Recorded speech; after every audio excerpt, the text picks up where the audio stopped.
உங்களுடைய மாநில இளைஞர் அணி தலைவரை பொதுவெளியில தாக்கக்கூடிய ஒரு சம்பவமானது நடைபெற்றது. என்ன நடந்துச்சு? இது ஒரு டிவி சேனலோட டிபேட். அதில் செந்தில்வேலன் அவர்களும் கலந்துக்கிட்டாங்க. அவர் பெரும்பாலும் திமுகவை சப்போர்ட் பண்ணி தான் அவருடைய கருத்துக்களோ இல்லை பேச்சுக்களோ இருக்கும். பத்திரிகையாளர் அப்படின்ற பேர்லேயே அந்த போர்வையிலேயே தன்னை ஒழிச்சு வச்சுக்கிட்டு தான்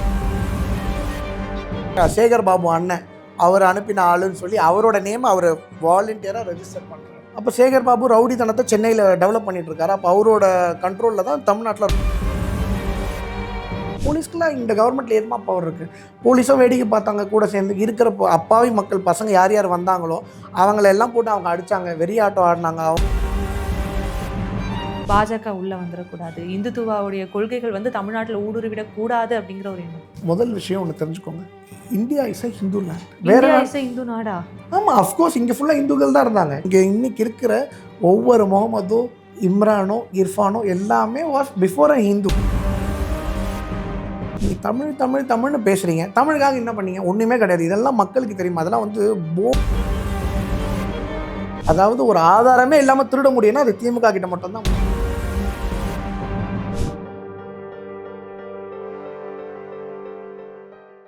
டேக்கு நேயர்களுக்கு வணக்கம். இன்றைய அரசியல் நேர்காணலுக்காக நம்மோடு இணைந்திருக்கிறார் தமிழ்நாடு பாஜகவினுடைய மாநில இளைஞர் அணி துணைத் தலைவரான திரு திருவேங்கடம் அவர்கள். வணக்கம் சார். வணக்கம் சார். நேற்றைய தினம் பார்த்தோன்னா உங்களுடைய மாநில இளைஞர் அணி தலைவரை பொதுவெளியில தாக்கக்கூடிய ஒரு சம்பவமானது நடைபெற்றது.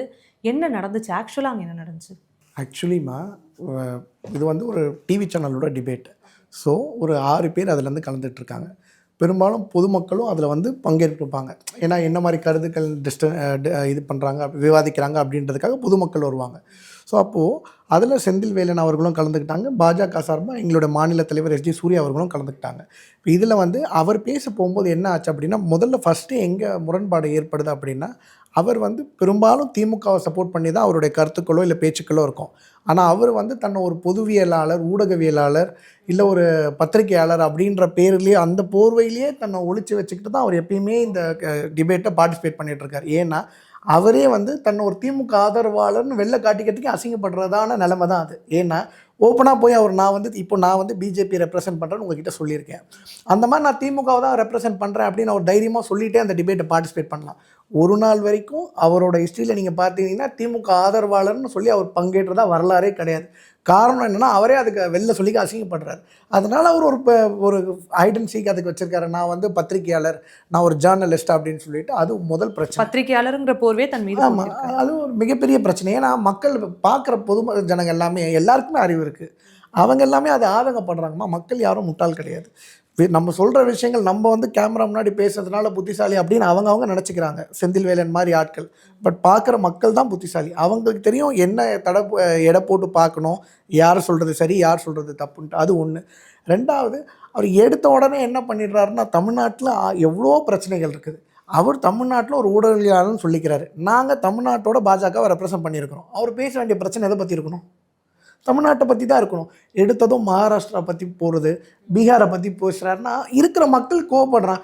அங்கே உட்காந்துருந்தவன் அங்கே ஆதங்கப்பட்டுட்டான். எல்லாம் டிவியில் பார்த்து ஆதங்கப்படுறாங்க. நேரில் பார்க்குறவங்களால மக்களால் இருப்பு கொள்ள முடியல. வேறு ஒன்றும் கிடையாது. இது ரொம்ப இயல்பான விஷயம். அவர் என்ன பண்ணுறாரு, வெளியே ஒரு மீடியாவில் அவரே வீடியோ போடுறாரு. இந்த மாதிரி பாஜக இளைஞர்களும் டிவிக்கோட தற்குறிகளும் சேர்ந்து எங்களை அட்டாக் பண்ணுறாங்க அப்படின்னா, இளைஞர்கள் அப்படி தான் இருப்பாங்க. 25 வயசுலேருந்து 35 வயசு வரைக்கும் எங்கள் கட்சியிலையும் டிவிக்கிலையும் தான் இளைஞர்கள் இருக்காங்க. அந்த கூட்டம் கட்டுக்கடங்காமல் தான் இருக்கும். நீங்கள் போய் திமுகவில் நியாயப்படுத்த நினைக்கிறீங்களா? இல்லை, அதை நியாயப்படுத்த நினைக்கல. பட் மக்கள் இளைஞர்கள் அப்படி தான் இருப்பாங்க. நீங்கள் தப்பான கருத்தை எடுத்துகிட்டு போய் எப்படி சேர்த்தா, இப்போ நீங்கள் போய் ஒரு சின்ன பையன்கிட்ட ஒரு விஷயத்த சொன்னீங்கன்னா, பெரிய ஆள் அவங்க முதிர்ச்சிருக்கும், வயசு முதிர்ச்சிருக்கும். அந்த முதிர்ச்சி நீங்கள் இளைஞர்கள்கிட்ட எதிர்பார்க்க முடியாது. அந்த முதிர்ச்சி செந்தில்வேலன் கிட்ட இருந்திருக்கணும். நம்ம யங் ஜென்ரேஷனை ஃபேஸ் பண்ணுறோம், அப்போ அந்த பசங்களுக்கு ஏற்ற மாதிரி நம்ம பொறுமையாக இருக்கணும் அப்படின்னு ஒரு வேஷ்டியை மடிச்சு கட்டி நாங்கள் சண்டைக்கு ரெடியாக வர்றாரு. அவரோட அனுபவத்துக்கும் அவரோட வயசுக்கும் அது சரி கிடையாது. இன்னொன்று, இவ்வளோ பெரிய மீடியாவில் தமிழ்நாட்டில் இருக்க எல்லா மக்களும் பார்க்க போகிறாங்க. அப்படின்னும் போது நீ எவ்வளோ பெரிய ஆளாக இருந்தால் நான் பார்த்துக்கலாம், நீ ஆம்பளையாக இருந்தாவா அப்படின்ட்டு வாட் நரேட்டிவ் ஹி செட்டிங், அதுவே ஒரு பெரிய கொஸ்டின் மார்க். அப்போ அவர் ஊடகவியலாளர்னு சொல்லிக்கிற அவரோட விஷயமே ஒரு பெரிய கேள்விக்குறி. ரெண்டாவது, அதுதான் பெரிய ஜனநாயகத்தோட படுகொலை. இப்போ நாளை பின்ன மக்கள் டிவியில் பார்க்குறவங்க என்ன நினைப்பாங்க, இளைஞர்கள் என்ன நினைப்பாங்க, நாளைக்கு ஏதோ பிரச்சனை வந்துச்சுன்னா இப்போ வரைஞ்சு கட்டின்னு போகணும் அப்படின்ற ஒரு ராங் நரேட்டிவ் தான் அவர் செட் பண்ணுறாரு. வன்முறையை தூண்டும். ஆமாம், அஃப்கோர்ஸ். ஏன்னா காமன் பப்ளிக் இப்போது அங்கே இருக்கிற யாருக்குமே இந்த அரசாங்கத்துக்கும் தொடர்பு கிடையாது, செந்தில்வேலனை தவிர. அவர் அந்த அளவுக்கு அந்த கவர்மெண்ட்டுக்கு சப்போர்ட் பண்ணுறாரு அப்படின்னா, முதல் விஷயம் ஓப்பனாக நான் வந்து திமுக ஆதரவாளர் அப்படின்றத அவரே சொல்லிக்கணும். அதுக்கே அசிங்கப்படுற ஒரு செந்தில்வேலன் இதுக்கெல்லாம் கோவப்படக்கூடாது. ஏன்னா முதல்லயே அவர் ஃபெயில் ஆகிட்டார். தன்னை யாருன்னே அறிமுகப்படுத்திக்க ஒரு மனுஷனுக்கு எது ரொம்ப முக்கியம்? அவரோட பேர், அதுக்கடுத்த அடையாளம். அந்த அடையாளத்தையும் அவரால் சொல்லிக்க முடியாத ஒரு அடையாளத்துக்கு எதுக்கு அவருக்கு ஒரு கௌரவம் வேண்டி இருக்குது, ஒரு கோவம் வேண்டி கிடக்குது? அதெல்லாம் மக்களுக்கு தெரியும். அதனால தான் மக்கள் அவ்வளோ கோவப்படுறாங்க. ரெண்டாவது, எப்போ பார் மகாராஷ்டிராவுக்கு ஓடினா, பீகாருக்கு ஓடினா, முதல்ல ஒன்று தெரிஞ்சுக்கோங்க. இந்த பக்கம் கோயம்புத்தூர் இருக்கு இல்லையா, கோயம்புத்தூருக்கு அடுத்த டிஸ்ட்ரிக்ட் கேரளா வருது பாருங்கள். அந்த டிஸ்ட்ரிக்ட் பேர் கூட என்ன தமிழ்நாட்டில் இருக்க பாதி பேருக்கு தெரியாது, எங்களையும் சேர்த்து. எங்ககிட்ட நீங்கள் போயிட்டு பீகார் அரசியலை பற்றி பேசியோ இல்லை மகாராஷ்டிரா அரசியலை பற்றி பேசியோ ஒரு ரூபாய்க்கு பிரயோஜனம் கிடையாது. ஏன்னா நாங்கள் இந்த மாநிலத்துக்காக உழைக்கிறோம், இங்கே தான் டேக்ஸ் கட்டுறோம். நாளைக்கு பிரச்சனையோ வளர்ச்சியோ எதுவாக இருந்தாலும் இங்கே தான். நாங்கள் அங்கே போய் உழைக்க போகிறதில்ல. அந்த சீஃப் மினிஸ்டருக்கு நாங்கள் ஓட்டு போட போகிறதில்ல, இவருக்கு தான் நாங்கள் ஓட்டு போட்டிருக்கோம். இவரை தான் நாங்கள் கேள்வி கேட்போம். இந்த வளர்ச்சி வந்தாலும் அது எங்களுக்கு தான், பாதிப்பு வந்தாலும் எங்களுக்கு தான். அதை வெறுமனே சப்போர்ட் பண்ணுற செந்தில்வேலன் மாதிரி ஆட்களுக்கு தெரியாது. எங்களை மாதிரி வெகுஜன தமிழ்நாட்டு மக்களுக்கு மட்டும்தான் தெரியும் அது. நிச்சயமா. இப்போ அந்த தாக்குதலுக்கு பிறகு நடந்த விஷயங்கள் என்ன? இல்லை, தாக்குதலுக்கு பிறகு என்ன ஆச்சுன்னா, அவர் என்ன பண்ணிட்டாரு, டிபேட்டை கண்டினியூ பண்ணலை. உடனே போய் வெளியே போயிட்டு நான் யாருன்றதை காட்டுறேன், என்னோட பவர் என்னன்றதை காட்டுறேன் அப்படின்னு ஒரு வீடியோ போட்டு ஒரு 200 அடியாட்களை வர வச்சுட்டார். திமுகவோட ஆதரவாளர்கள் அவங்க கிடையாது. திமுகவுக்கு ஓட்டு போட்டாங்கன்னா ஏதோ ஒரு மாற்று வரும்னு ஓட்டு போட்ட காமன் பீப்புளும் நிறைய பேர் இருக்காங்க. அவங்கெல்லாம் போய் ரவுடிசம் பண்ண போகிறதில்ல. ரவுடிசம் பண்ணுற ஒரு 200 பேரை வர வச்சுட்டு அதை இவங்க திமுக ஆதரவாளர்கள்னு ஒரு ஓப்பனாக அவரே வீடியோ போட்டுட்டு, ரெண்டாவது இவங்களாம் எங்கள் சேகர் பாபு அண்ணன் அவர் அனுப்பின ஆளுன்னு சொல்லி அவரோட நேம் அவர் வாலண்டியராக ரெஜிஸ்டர் பண்ணுறாரு. விச் மீன்ஸ் அப்போ சேகர் பாபு ரவுடித்தனத்தை சென்னையில் டெவலப் பண்ணிட்டு இருக்காரு. அப்போ அவரோட கண்ட்ரோலில் தான் தமிழ்நாட்டில் ரவுடிசம் நடக்குது அப்படின்றது செந்தில்வேலனே ப்ரூவ் பண்ணியிருக்காரு. ப்ரூவ் பண்ணிவிட்டு இன்றைக்கி அவங்களுக்கு ஒரு பாடத்தை நாங்கள் நிரூபிக்கிறோம், பாடத்தை புகட்டுறோம். பிஜேபிக்காரங்களுக்கு நாங்கள் ஒரு பாடத்தை போட்டுறோம், டிவிகேக்காரங்களுக்கு நாங்கள் ஒரு பாடத்தை போட்டுறோம்னா, பாடத்தை போட்டுறது இவர் யார், ஜட்ஜா இல்லை போலீஸா இல்லை லா என்ஃபோர்ஸிங் அத்தாரிட்டியா? இந்த அதிகாரம்லாம் அவருக்கு யார் கொடுத்தது? அவர் ஒரு ஊடகவியலாளர். தமிழ்நாட்டில் என்ன நடக்குது அப்படின்றத பற்றி பேசணும், எங்கே பிரச்சனை இருக்குதுன்னு பேசணும், மக்கள் கஷ்டம்னு சொன்னாலும் அதை பற்றி பேசணும். கோபாலபுரம் குடும்பத்தோட கவர்மெண்ட்டை காப்பாற்றுற வேலை அவர் வேலை கிடையாது. அப்போ அவர் நான் கோபாலபுரம் ரெப்ரசன்டேட்டிவ்னு போட்டுக்கிட்டோம், அவர் சொல்கிறதெல்லாம் நாங்கள் கேட்குறோம். ஓகே, இப்போ பொதுவாகவே ஒரு தனிநபரை தாக்குவது அப்படிங்கிறது முற்றிலும் ஏற்றுக்கொள்ள முடியாத ஒரு விஷயம்தான். அதிலும் ஒரு கட்சியினுடைய ஒரு பிரதிநிதியா ஒருத்தர் இருக்காருன்னா அவரை தாக்குறதுங்கிறது ரொம்ப தப்பான ஒரு செயல். உங்களுடைய கட்சியினுடைய தரப்புல இருந்து என்ன விதமான ஆக்ஷன் எடுக்கப்பட்டிருக்கு இந்த சம்பவம்? நாங்கள் வந்து அப்போவே 100க்கு கால் பண்ணியிருக்கோம். இந்த மாதிரி வெளியே சேஃப்டி இஷ்யூஸ் நடந்துருக்கு. அங்கே இருக்கிற டிவிகே தோழர்கள் நிறைய பேர் வந்திருந்தாங்க. அந்த பசங்க எல்லாமே சொன்னாங்க, வெளில ஏதோ இம்பாக்டாக பிளான் பண்ணுறாங்க, சேஃபாக இருந்துக்குங்க அப்படின்னு அவங்களும் சொல்லிட்டாங்க. நான் உடனே அங்கேருந்து 100க்குலாம் கால் பண்ணோம். போலீஸ் யாருமே ரெஸ்பாண்ட் பண்ணல. அவ்வளோ பேர் உள்ளே வந்திருக்காங்க. 4 போலீஸ் 5 போலீஸ் தான் இருக்காங்க. ஏன்னா அவங்க போலீஸ் கண்ட்ரோல்லே கிடையாது. இந்த கவர்மெண்ட்டும் போலீஸ் கண்ட்ரோலே கிடையாது. அவங்க ஒரு பகுதி செயலாளருக்கு என்ன பவர் இருக்கோ அந்த பவர் தான் supreme power. He can go and question any police station. போலீஸ்க்குலாம் இந்த கவர்மெண்ட்டில் எதுமா பவர் இருக்குது? போலீஸும் வேடிக்கை பார்த்தாங்க. கூட சேர்ந்து இருக்கிற அப்பாவி மக்கள் பசங்க யார் யார் வந்தாங்களோ அவங்களெல்லாம் போட்டு அவங்க அடித்தாங்க, வெறியாட்டம் ஆடினாங்க. அவங்களோட power of supreme power of டிஎம்கேவை அவங்க அந்த இடத்துல காட்டிக்கிட்டாங்க. அப்பாவி பசங்க அடி வாங்கினாங்க, ரத்தத்தோடு போய் எல்லாம் ஹாஸ்பிட்டல் அட்மிட் ஆனாங்க. இப்போ இந்த வன்முறை ஒரு பிரச்சனை இருந்தாலுமே கடந்த ஒரு 4-5 தினங்களாகவே விஜய் அவர்களுடைய பிரச்சனை ஒரு பூதாகர பிரச்சனையாக பார்க்கப்படுது. ஜனநாயகன் திரைப்படத்திற்கான அந்த ஒரு சான்றிதழ் வாங்குறதுக்காக மத்திய அரசு ஒன்றிய அரசை தொடர்ந்து கை காமிட்டு இருக்காங்க. விஜய் அவர்களுடைய தரப்புல இருந்தும் எதுவும் பேசல, மத்திய அரசினுடைய தரப்புல இருந்து எதுவும் பேசல. என்ன நடக்குது? மத்திய அரசு தான் சதி செய்தா? இப்போ ஜனநாயக பிரச்சனைக்கும் எங்களுக்கும் என்ன முதல்ல காம்படிஷன் இருக்கு? காம்படிஷன் கிடையாது. சான்றிதழ் கொடுக்காம அதை வச்சு விஜய் அவர்களை மறைமுகமாக கூட்டணிக்கான ஒரு வலையில வீழ்த்த பார்க்குறாங்க அப்படிங்கிற ஒரு விமர்சன கருத்து அரசியல் வட்டாரங்களில் உள்ள வருது. சரி, கரெக்ட். இப்போ அது ஒரு திரைப்படம், கரெக்டாக? பிஜேபி சார்பாக எதுவும் திரைப்படம் எடுத்திருக்கோமா? நாங்கள் எதுவும் படம் ரிலீஸ் பண்ண போகிறோமா? இப்போ என்ன படம் அதுக்கு ஆப்போசிட்டாக ரிலீஸ் ஆகுது? அது யார் எடுத்த படம்?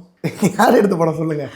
சன் பிக்சர்ஸுடைய. ஆமாம், ரெட் ஜெயண்ட் எடுத்த படம். முதல் விஷயம், இவங்க இன்வெஸ்ட் பண்ணி எடுக்கிற படத்துக்கு காம்படிஷனாக அவங்க படம். ஆனால் சென்சாருடைய உரிமம் கொடுக்கப்பட வேண்டியது ஒன்றிய அரசினுடைய தரப்புல இருந்து. சென்சார் போர்டோட கண்ட்ரோல் கவர்மெண்ட் சென்ட்ரல் போர்டு கீழே இருக்குது. பட் பெரும்பாலும் இங்கே தமிழ்நாட்டில் பிஜேபி சார்ந்தவங்களோ இல்லை சென்ட்ரல் கவர்மெண்ட் சார்ந்த யாரோட படங்களும் எடுக்க போகிறது இல்லை. முதல்வர் அவர்களே விஜய் அவர்களுக்கு ஆதரவாக. அதுதான் பவர் ஆஃப் டிஎம்கே. என்னன்னா, இந்த பக்கம் அடிக்கவும் செய்வாங்க, இந்த பக்கம் அரவணைக்கவும் செய்வாங்க. அந்த டாக்டிக்ஸ் அவங்களுக்கு மட்டும்தான் வரும். இதெல்லாம் வேறு எந்த அரசியல் கட்சிக்குமே நீங்கள் வராது. நல்லா பார்த்துக்கிட்டிங்கன்னா, இந்த பக்கம் காம்படிஷனுக்கு பையனோட படம் ஓடணும். அதனால் அவங்களே ஒரு ஆளை ரெடி பண்ணி அதுக்கு கோர்ட்டில் ஃபைல் பண்ணுறாங்க. என்ன பிரச்சனை அப்படின்னா, அதில் மிலிட்ரி மாதிரி இதெல்லாம் காட்டுறாங்க, இந்தியன் ஆர்மியோட இதெல்லாம் வருது, ரோல்ஸ்லாம் வருது. அதில் நீங்கள் இந்த மாதிரி முக்கியமான சீன்ஸ் எல்லாம் கட் பண்ணணும்னு சொல்லி ஒரு பெட்டிஷனை ஃபைல் பண்ணுறதும் அவங்க தான். அவங்களோட முன்னெடுப்பு இல்லாமல் இந்த விஷயம் தமிழ்நாட்டில் உங்களுக்கு இல்லை, எனக்கு இல்லை, சின்ன குழந்தைக்கு கூட தெரியும், ரெட் ஜெயிண்ட்டோட சப்போர்ட் இல்லாமல் ஒரு படம் ரிலீஸ் பண்ண முடியாது. இதுதான் தமிழ்நாட்டோட நியதி. ஸோ அவங்க போய் ஒரு ரிட்டை ஃபைல் பண்ண வச்சிடுறாங்க, ஒரு ஆளை செட் பண்ணிவிட்டு. அந்த ரிட்டு ஒரு பக்கம் போகட்டும். இப்போ உடனே விஜயோட ஆதரவாளர்கள் எங்கே இவங்களுக்கு எதிராக திரும்பிட போகிறாங்க அப்படின்றதுனால உடனே அவங்க என்ன பண்ணிடுறாங்க, விஜயோட ஜனநாயகத்தை மத்திய அரசு முடக்குது, தடுக்குது. அப்படின்னா இங்கே ஜனநாயக படத்தை பார்த்துட்டு இருக்கிற வேலையாக மத்திய அரசில் இருக்க யாரும் பார்த்துட்டு இருக்காங்க. அப்படி பார்த்தீங்கன்னா இந்தியா பூரா இந்த பிரச்சனை வந்திருக்கணும். இன்றைக்கி இதே மாதிரி எவ்வளோ இடத்துல படங்கள் ரிலீஸ் ஆகுது. எல்லாமே யாரோட கண்ட்ரோலில் இருக்குது? சென்ட்ரல் கவர்மெண்ட்டோட கண்ட்ரோலில் இருக்குது. இவங்க மட்டும்தான் அரசியல் பண்ணுறாங்க இதை வச்சு. ரெண்டாவது, விஜய் தரப்பில் என்ன பிரச்சனை அப்படின்னா, அதை சென்சார் போர்ட்லேயே அவங்க முடிச்சிருந்துருக்கலாம் அந்த இஷ்யூவை. அவங்க அதை எக்ஸாமினேஷன் பண்ணி ஒரு 27 சீனை கட் பண்ண சொல்கிறாங்க. அந்த 27 சீனை அவங்க கட் பண்ணிவிட்டு அப்போவே எக்ஸாமினேஷன் பண்ணி அந்த படத்தை 3 நாள் அப்ரூவல் வாங்கியிருந்திருக்கலாம். அவங்க தூக்கி அந்த படத்தை கோர்ட்டில் போட்டு நாங்கள் போராடி தான் ஜெயித்தோம் அப்படின்ற ஒரு நரேட்டிவ் அவர் செட் பண்ண ட்ரை பண்ணது அவங்களுக்கே பேக் ஃபயர் ஆகிடுச்சு. ஓகே, எனக்கு ஒரு சின்ன சந்தேகம்னா, பொதுவாகவே நடிகர்கள் மீது இருக்கக்கூடிய ஒரு விமர்சனமே அரசியலை நோக்கி வரும்பொழுது பாஜகவுடைய பி டீம் தான் சொல்லுவாங்க. வேற எந்த கட்சியினுடைய பி டீமும் சொல்ல மாட்டாங்க. ஒருவேளை விஜய் அவர்கள் வந்து இந்த பக்கம் அவங்களுடைய டீமையே சப்போர்ட் பண்ணி எதிர்த்து பேச முடியாது அப்படிங்கிற மாதிரியான ஒரு நரேட்டிவ் இருக்கு. இப்போது இந்த பி டீம், ஏ டீம் இருக்கு இல்லையா, இதை முதல்ல யார் செட் பண்ணுறா? அரசியல் விமர்சகர்கள், அரசியல் சரி, அரசியல் விமர்சகர்கள்னு சொல்லி நம்ம ஃபர்ஸ்ட் ஒருத்தரை பற்றி பேசணும்ல, யார் அவர்? ஓகே, பெரும்பாலும் இங்கே இருக்கிற அரசியல் விமர்சகர்கள்லாம் யாராக இருக்காங்கன்னா திமுக சப்போர்ட்டராளர்களாக இருக்காங்க. அப்போது மக்களுக்கு முதல்ல என்ன பண்ணிடுறாங்க, அதாவது நரித்தோல் போற்றி இதுவாக இருக்கிறாங்க, ஆடுன்ற பேரில் நரித்தோலை போத்திக்கிற மாதிரி இருக்கிறாங்க. ஸோ இவங்க பண்ணுற பெரிய ஃபிக்ஸிங் அஜெண்டா தான் இந்த அஜெண்டாவே. பெரும்பாலும் இங்கே பார்த்தீங்கன்னா நாங்கள் ஏன் ஒரு B team, C team, D டீம்லாம் வச்சுருக்கோம், நாங்கள் டைரெக்டாகவே யாரை வேணால் அலைன்ஸ் கூப்பிட்டு போகிறோம். இப்போ பேசணும் அப்படின்னா சர்வ வல்லமை பொருந்திய இந்த நாட்டோட பிரதமருக்கு இல்லாத உரிமையை, இல்லைனா ஹோம் மினிஸ்டருக்கு இல்லாத அதிகாரமாக, யாரை வேணும்னா பார்க்கணுனால நேரடியாக போய் சந்திக்க போகிறாங்க, பார்க்க போகிறாங்க. இதில் ஒன்றுமே கிடையாது. இது வந்து டிஎம்கேவோட பியோர் அஜெண்டா செட்டிங். அதாவது முதல் விஷயம், ஸ்டேட்டு அவங்க கண்ட்ரோலில் இருக்கணும், அப்போ தான் ஒரு குடும்ப கண்ட்ரோலில் இருக்கும். இதை வந்து டெல்லியில் நடக்கிறத தமிழ்நாட்டு மக்கள் தெரிஞ்சிக்கக்கூடாது, அதனால் இவங்க வேறு லாங்குவேஜ் படிக்கக்கூடாது. ரெண்டாவது விஷயம் முடிஞ்சு போச்சு. அப்போ தான் உதயநிதி அடுத்து சீஃப் மினிஸ்டர் ஆவார். அவங்களோட பிளான் எங்கே இருக்குன்னா, இன்பநிதி சீஃப் மினிஸ்டர் ஆகிற வரைக்கும் பிளான் இருக்குது. தமிழ்நாட்டு மக்களில் அவன் என்ன பண்ணிகிட்ருக்கான், குடும்பத்தை கஷ்டப்பட்டு நடத்தி தான் பையனை எப்படி வேலைக்கு சேர்க்கலான்னு இருக்காங்க. இவங்க அவங்களோட பேரன் எப்படி முதலமைச்சர் ஆகலான்னு யோசிச்சுட்டு இருக்காங்க. இந்த 2 விஷயம் தான் மக்களும் ரொம்ப முட்டாளாக்குறாங்க. அவங்க நடத்துகிற ப்ரைவேட் ஸ்கூலில் ஹிந்தி இருக்குது, சிபிஎஸ்சி சிலபஸ் இருக்குது, ஹிந்தி இருக்குது. இதே ஏன் பாவம் காசு இல்லாத படிக்கிற கவர்மெண்ட் ஸ்கூலில் அது இல்லை. நல்ல மனசாட்சி உள்ள ஆளாக இருந்தால், யாரான மனசில் கொஞ்சமான ஈரம் இருந்துச்சுன்னு வச்சுக்கோங்களேன், ஏழை மக்களால் போய் ப்ரைவேட் ஸ்கூலில் ஃபீஸ் கட்ட முடியாது. அவன் அதனால தான் கவர்மெண்ட் ஸ்கூலுக்கு போகிறான். அந்த கவர்மெண்ட் ஸ்கூலில் போகிறவனோட எஜுகேஷனை நீங்கள் இது பண்ணலாமா? இதெல்லாம் பண்ணி என்ன பண்ணுறாங்க அப்படின்னா, ஒரு நரேட்டிவ் செட் பண்ணுறாங்க. டிஎம்கே தான் அவங்களுக்கெல்லாம் படிப்பை கொடுத்துச்சு, கல்வியை கொடுத்துச்சு. ஈவி பெரியார் தான் வந்து, ராமசாமி நாயக்கர் தான் வந்து என்ன பண்ணார், பெரியாருன்னு சொல்லி அவர் தான் ஏஷியாவோட சாக்ரட்டிஸ் அப்படின்றதெல்லாம் இவங்களே செட் பண்ண நரேட்டிவ். அதெல்லாம் ஃபேக்குன்னு சொல்லி எவ்வளோ அடிச்சாச்சு. அதை மக்களை படிக்க வைக்கிறாங்க. 5 வயசு படிக்கிற பையனுக்கும் 10 வயசு படிக்கிற பையனுக்கும் பொருளாதாரம் இல்லாத படிக்கிறவன் என்ன பண்ணுவான்? படிக்கிறது தான் உண்மை நம்புவான். இவங்க பாடத்தின் மூலயமாவே இவங்க குடும்பம் தான் எல்லாத்தையும் தமிழ்நாட்டுக்கு கொடுத்துச்சுன்னு ஒரு டைனாஸ்டிக் பாலிடிக்ஸை செட் பண்ணுறாங்க. இல்லை, இப்போ வரைக்குமே வந்து இந்தி வேண்டாங்கிறத தாண்டி இந்தி திணிப்பு வேண்டாங்கிற ஒரு கருத்து தானே முதன்மையாக. இந்தி யார் திணிக்கிறா? யார் திணிக்கிறா? நாங்கள் எங்கே திணிச்சோம்? இதை கண்டிப்பாக ஏற்றுக்கணுங்கிறது திணிப்பு இல்லாமல் வேறு எந்த மாதிரி? நாங்கள் கண்டிப்பாக ஏற்றுக்கணும்லாம் சொல்லலை. There is a small correction. Okay, we are doing a new education policy 2020. New education பாலிசியில் என்ன சொல்லுதுன்னா, முதல்ல இந்தியாவோட ஸ்ட்ரக்சரை தெரிஞ்சுக்கோங்க. இங்கே 26லேருந்து 28 மொழிகள் வந்து அப்ரூவ்டு லாங்குவேஜாக இருக்குது. ஸோ இந்த country is not run by one language. இந்த பக்கம் நீங்கள் கும்மிடிப்பூண்டி தான்னா வேறு லாங்குவேஜ், இந்த பக்கம் நீங்கள் கோயம்புத்தூர் தான்னா வேறு லாங்குவேஜ். இப்படி போனால் மலையாளம் பேசணும், இப்படி போனால் தெலுங்கு பேசணும், இந்த பக்கம் போனீங்கன்னா ஹிந்தி பேசணும். ஸோ இந்த நாட்டில் நீங்கள் ஒரு சுப்ரீமாக எதையாச்சும் ஒரு வேலையை பண்ணணும் அப்படின்னா you should know multiple languages to do business. ஓகேவா? அந்த முதல் விஷயமே இங்கே கரெக்டாக இருக்குது. இந்த லாங்குவேஜ் தெரியாதனால மக்கள் எவ்வளோ கஷ்டப்படுறாங்க அப்படின்னு உங்களுக்கு தெரியுமா? இவனை தமிழ்நாட்டில் இருக்கிற ஆட்கள் எல்லாம் என்ன பண்ணுறாங்க, கிணத்து தவளையாக வச்சுருக்காங்க. நீ வந்து ஒன்று இங்கிலீஷ் தெரிஞ்சுக்கோ, இன்டர்நேஷ்னல் லாங்குவேஜ், இல்லைனா தமிழ் போதும் அப்படின்ட்டுன்னு டவுன் சவுத்தில் திருநெல்வேலியில் இருக்கவனோ ராம்நாட்டில் இருக்கவனோ சென்னை வந்தால் போதும் அப்படின்றாங்க. அப்படி கிடையாது. India is a very big geography. You can do business across India where many business you can expand in India. அந்த சோர்ஸ் எல்லாம் எது கட் பண்ணுறதுன்னா ஒரு பெரிய லாங்குவேஜ் பேரியர். உதாரணத்துக்கு எனக்கு இங்கிலீஷ் பேச தெரியலன்னு வச்சுக்கோங்களேன், நான் ஒரு இன்டர்வியூ போனால் நான் எவ்வளோ தடுமாறுவேன். அந்த நிலைமை தான் ஒருத்தனுக்கு அங்கே போனால் இருக்கும். Language will give you confident to have and interaction. அது ஒரு மொழி மட்டும் தானே தவிர நாங்கள் அதை திணிக்கலை. 3 மொழியை தெரிஞ்சுக்கோங்க. இந்த நாட்டோட கலாச்சாரம் அது. நீங்கள் இந்த நாடு பூரா வர்த்தகம் பண்ணலாம். நீங்கள் நாடு பூரா வர்த்தகம் பண்ணி பெரிய தொழிலதிபராக இருக்கணுமா, இல்லைனா இங்கேயே அடிமையாக இருக்கணுமா அப்படின்றது மக்களோட choice. We are not forcing anything. ஆனா ஒரு விதமான அச்சம் தோன்றுது இல்லையா? ஏன்னா ஆரம்பத்துல இருந்தே ஒரு பிரச்சனை இருக்கு. கடையுடைய பெயர்கள் முதற்கொண்டு வந்து இந்தியில மாற்றப்படுமோ அப்படிங்கிற ஒரு பயமானது இந்தி மேல ஆரம்ப காலகட்டத்துல இருந்தே மக்கள் பார்த்துட்டு இருக்காங்க. ஆரம்ப காலத்துலேருந்தே இவங்க என்ன நரேட்டிவ் எடுத்துகிட்டு வந்தாங்கன்னா, இதெல்லாம் அது வந்து திராவிட கட்சிகள் செட் பண்ண ஒரு நரேட்டிவ்னு சொல்ல வரீங்க? திராவிட கட்சிகள்னு கிடையாது, டிஎம்கே செட் பண்ண நரேட்டிவ். என்ன, DMK. Of course it is DMK set narrative. காரணம், முதல்ல ஒன்று தெரிஞ்சுக்கோங்க, எதிர்க்கிறதுக்கு ஆள் இருந்தால் தான் எதிர்த்தவன் ஹீரோ. ஓகேங்களா? அவங்க முன்னாடியிலேருந்து கதை எழுதி வந்தவங்க. ஸோ எப்பயுமே எதிர்க்கிறதுக்கு ஒரு ஆள் வேணும். அந்த எதிர்க்கிற ஆள் இவன் டெல்லியில் இருக்கான், அவன் ஹிந்தி பேசுகிறான். இதெல்லாம் நமக்கு எதிரியாக முதல்ல மக்களோட மனசில் நிறைய வெறுப்பை ஃபிக்ஸ் பண்ணது இவங்க தான். அதனால் மட்டுமே தமிழ்நாட்டில் இருக்க மக்கள் எங்கேயோ வளர்ந்துருக்கலாம். நல்லா பார்த்துக்கோங்க, சங்ககால இலக்கியங்களில் தமிழன் போய் உலகம் பூரா வர்த்தகம் பண்ணான், ரொம்பவே நல்லா வாழ்ந்தான். இன்றைக்கி எப்படி இருக்கான்? இவங்க போய் ஹிந்திக்காரன் சொல்லி முதல்ல அவங்கள சீப் டிஸ்கிரிமினேஷன் பண்ணுறாங்க.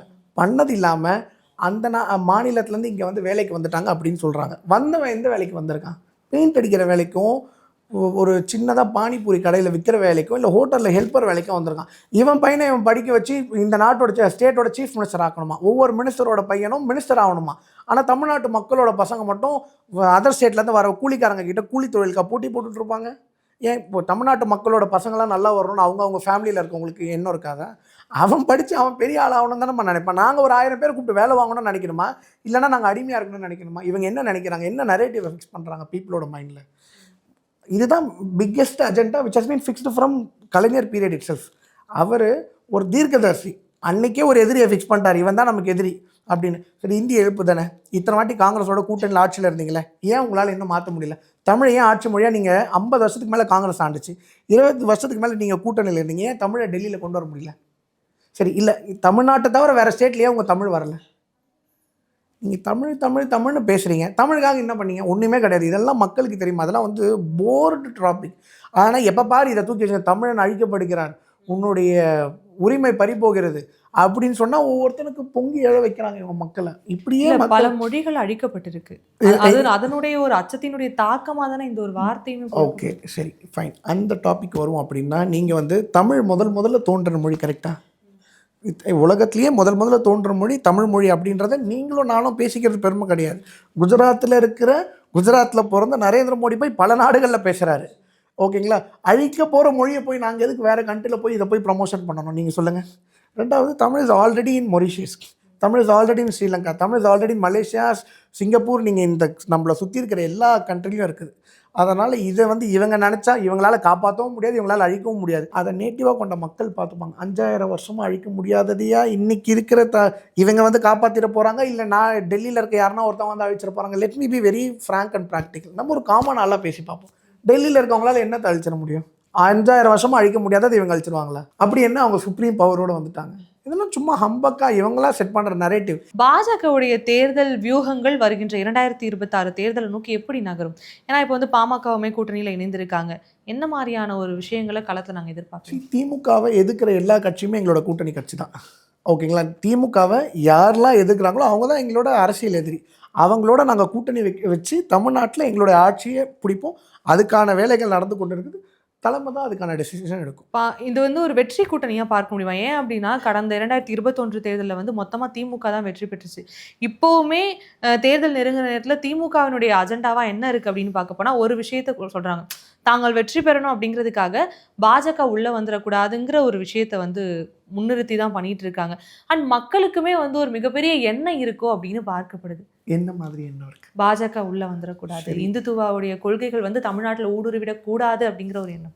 இது வந்து ஒரு பெரிய கேள்வி. நான் ஷார்ட்டாக சொன்னால் வந்து ரொம்ப பாதியாக போய் புரிகிற மாதிரி ஆகிடும். ஒவ்வொன்றா இதை பிரிச்சுப்போம். முதல்ல என்ன இந்துத்துவா வந்துடக்கூடாது அப்படின்றீங்க. இந்துத்துவானா என்னது? இந்துக்கள் மட்டுமே முதன்மைப்படுத்தி இருக்கக்கூடாதோ? ஏன்னா வந்து மிகப்பெரிய பிரச்சனை நடந்துச்சு, நம்ம பார்த்தோம். ஒரு வருடங்கள் நான் நினைக்கிறேன், பாபர் மசூதி இடிக்கப்பட்ட இடத்துல ஒரு ராமர் கோவிலை கட்டி அங்கே ஒரு மத கலவரம், ஒரு பூதாகர பிரச்சனையாகவே வெடிக்கப்பட்டது நாடு முழுவதும். அதே மாதிரி திருப்பி இந்துக்களையும் ஒரு மத ரீதியாக மக்களை பிளவுபடுத்தக்கூடிய ஒரு விஷயம். முதல் விஷயம் ஒன்று தெரிஞ்சுக்கோங்க, India is a Hindu land. Hindu மதம் வந்து வேற இந்து நாடா?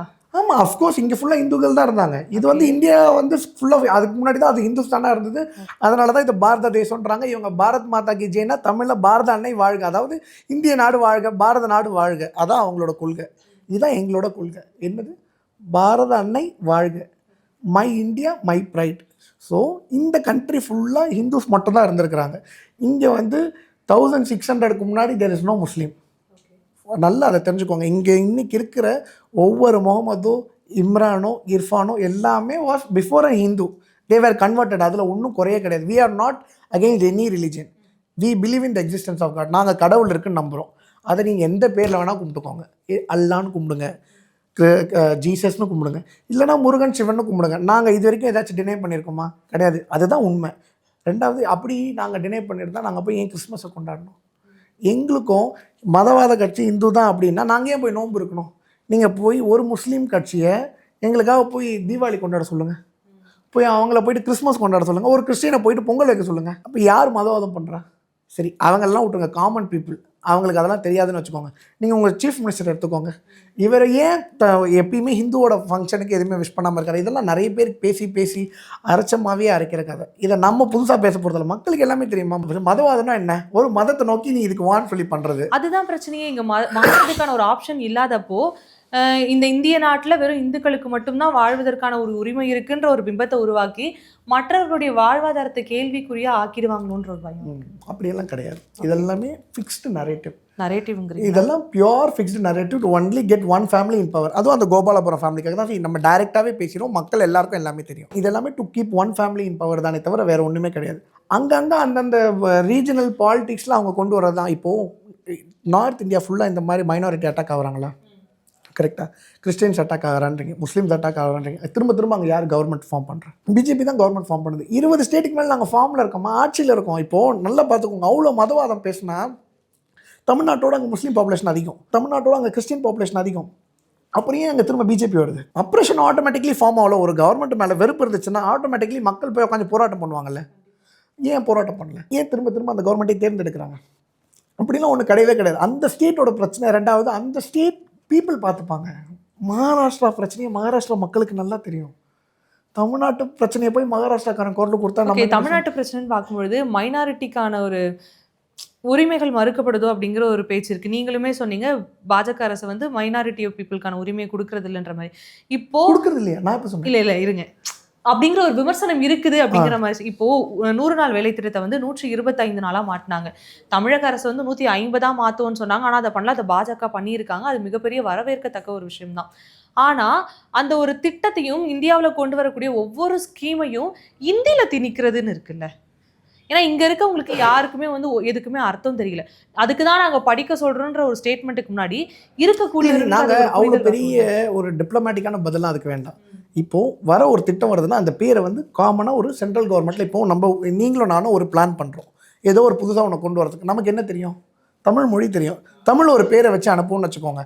அந்த மாதிரி அவங்க டெல்லியில் உட்காந்துட்டு ஒரு பேரை வச்சு அனுப்புகிறாங்க. இதுக்கு இங்கேருந்து 39 எம்பி இருக்காங்கல்ல, அவங்க என்ன பண்ணுறாங்க? போய் கேன்டீனில் எம்பி பார்லிமெண்ட்டில் கேன்டீனில் சாப்பிட்டு வரதுக்காக இருக்காங்க. அவங்க போய் ஒரு பில்லை பாஸ் பண்ணி இதுக்கு தமிழில் ஒரு பேரை வச்சு கொடுங்க, இல்லை தமிழில் இந்த பேரை வச்சா நல்லாயிருக்கும்னு பரிந்துரை பண்ணணுமா? 39 பேர் அனுப்பினது மொத்தமும் வேஸ்ட்டு. ரெண்டாவது, அந்த நீங்கள் இந்த மாதிரி ஒரு பில்லை பேசுனதுனால நான் இந்த விஷயத்த சொல்கிறேன். ஒவ்வொரு எம்பியோட பர்ஃபார்மன்ஸ் கிராஃப் ரேட்டு கால்குலேட் பண்ணுவாங்க. இப்படி நார்த் இந்தியாவில் இருக்க ஒரு கம்பெனி என்ன பண்ணியிருக்கான், இந்த மாதிரி ஒரு பர்ஃபார்மன்ஸ் ஷீட்டை கால்குலேட் பண்ணி 39 எம்பியும் அவங்களுக்கான ஃபண்டை 10 கோடி 15 கோடி வாங்கியிருக்காங்க.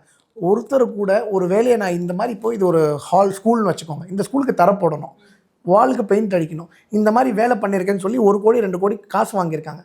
இப்போ எல்லாருமே இந்தியா ஸ்டேட் ஃபுல்லாக ஃபோட்டோஸ் அப்டேட் பண்ணியிருக்காங்க. இவங்க மட்டும்தான் ஒரு ஃபோட்டோ கூட அப்டேட் பண்ணல. அதாவது ஒரு ஆதாரமே இல்லாமல் திருட முடியும்னா அது திமுக கிட்ட மட்டும்தான் முடியும். ரொம்ப நன்றி சார். உங்களுடைய அரசியல் தொடர்பான பார்வையும் கருத்தையும் என்னோட பகிர்ந்திருக்கீங்க. ரொம்ப நன்றி. ரொம்ப நன்றி மேம்.